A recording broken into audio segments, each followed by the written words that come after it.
new report is forecasting big changes in the housing market. Goldman Sachs, in a note to investors, said 4 cities that could see a 2008-style housing crash includes Austin, Texas, Phoenix, Arizona, and 2 cities in California, San Jose and here in San Diego. Joining us this morning to talk about the local housing picture is real estate agent Jocelyn Lomahan. Jocelyn, good morning.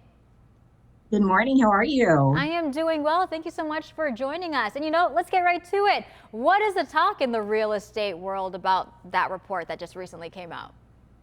It's so funny because that report has caused such a stir among my colleagues and I.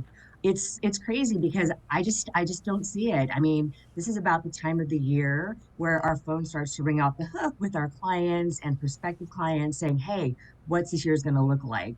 I mean, just yesterday, a colleague of mine did an open house in Mira Mesa, and it was a great house. We had over 50 people in at the open house. So it definitely signals to me that buyers are out there.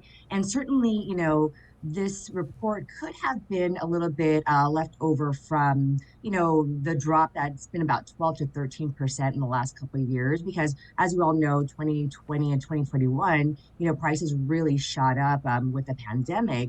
But right now, I feel like we're in a little bit of normalcy. If this is any indication, uh, nationally, loan applications have increased by about 28%. So that definitely signals that buyers are starting to get off the fence a little bit.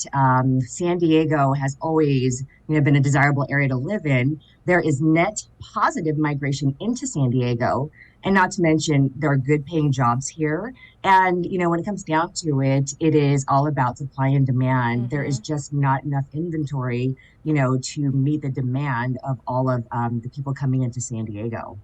And Jocelyn, so I guess whether or not you agree with the report, it definitely is a talk of the town. I do have another question here. So another report by Realty Hub says families need to save up for a decade to buy a home here. They came up with that number using the median salary, which is about $90,000 a year. Another big talk is just how expensive things are, even though maybe you say the prices are leveling off. Really, what can first-time home buyers do? They're trying to afford houses, but it's still very expensive.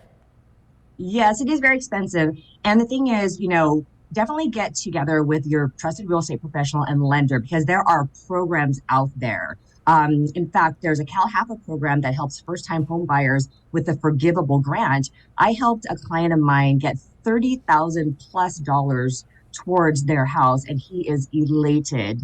Yes, it does take some money to save, but not as much as people think. Most people think that it takes 20% to put a down payment on a house. There are programs as low as 3.5%, 5%, but definitely inquire about first-time home buyer grants because they certainly help people. And also, it's a matter of also adjusting expectations. Of course, every first-time home buyer would love the detached 3 bedroom, 2 bathroom house with a picket fence. But I would never underestimate the power of getting into a condo or a townhouse to really start your home buyer journey. Well, Jocelyn, thank you so much for joining You're us. I'm sure we'll welcome. see you again. Everyone always talks about housing, so appreciate your time. Thank you, Melissa.